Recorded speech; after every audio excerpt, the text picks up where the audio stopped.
until Hope Hollow got here, there's no real option for an overnight camp for children with special needs. At least not locally. Or day camp. Yeah, that's true. When you think of the word camp, you think of a summer camp experience. Most children have a memory of growing up at a summer camp somewhere. And Hope Hollow, while having many other resources, is a place where my daughter is going to create summer camp memories. They do the things that normal kids do, but when they come out here, there's other kids that are like them. They may have certain disabilities and they feel included. They see they're not the only ones. Hope Hollow just provides a place where I can bring my child and he can be around other children, and I'm not worried. I'm not concerned the whole time, from the time he gets here to the time that I come back, that he's going to wander off or he's going to get hurt or he's going to be neglected. When we are here, we are not here to try to fit in the norm and try to be the norm. We are the norm. The therapeutic horseback riding program is pretty new to Hope Hollow, and Miles has fallen in love with that.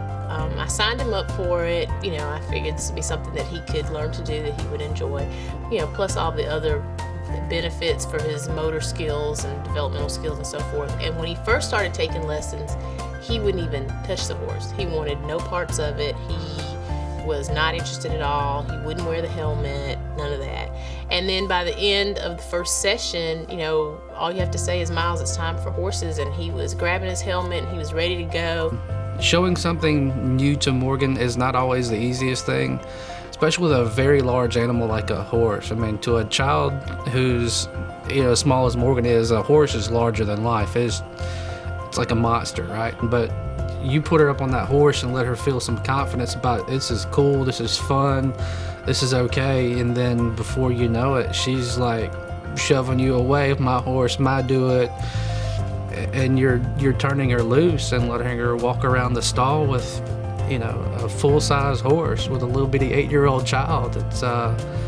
It's a neat experience. And then for her to get back and tell you about it, how fun it was for her, and how she wants to do it again and again and again.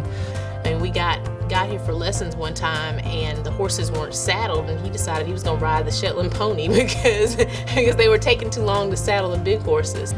So it's really cool to come here to pick them up, and for her to walk you around the house and show you where she slept overnight at an overnight camp, and show you some of the activities that they did. It's been so heartwarming to me to see some of the lives of these teenagers that volunteer, how their lives have been changed.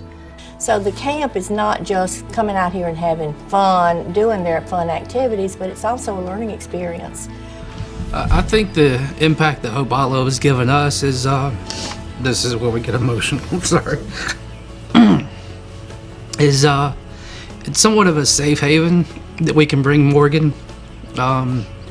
It's anytime you have a parent of a special needs child, you're always concerned about safety, and is somebody going to look out for your child, and are they going to call you if they need to, or are they going to understand your child? And Hope Hollow has really presented us a place where that's not a concern.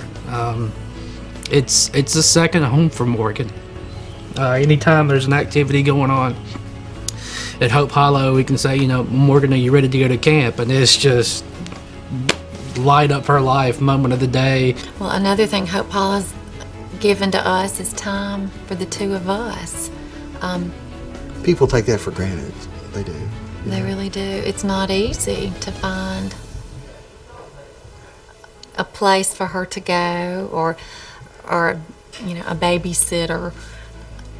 So it gives us an opportunity when they have like overnight camps, or just even the summer camps, for us to just go out for dinner, just the two of us, and have a couple of hours uninterrupted conversation.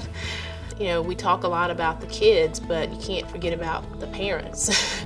And their physical and mental well-being is important too. And sometimes, as much as they love their children, they need a little break from them. At the last overnight visit Morgan had at Hope Hollow, I pulled the van around and had the nerve to try to get out and walk her inside. She promptly let me know that I was to stay in the van. My camp. And those 2 words to hear from an 8-year-old with special needs, limited verbal skills, my camp. As a grandparent, my job is to see that Gabby gets everything in life, the happiness that she can get. And that's my job. It's opportunity for kids, opportunity for Gabby to have the fun in life that she should have, and I wish for her. And without this type of camp, and without Hope Hollow in particular, there are many opportunities that Gabrielle would not have. You know, I just can't imagine what we would be doing with Miles if we didn't have Hope Hollow. That's a lot of what Hope Hollow means to me. It's a place to bring her where she can be herself. So Hope Hollow is a perfect place in an imperfect world.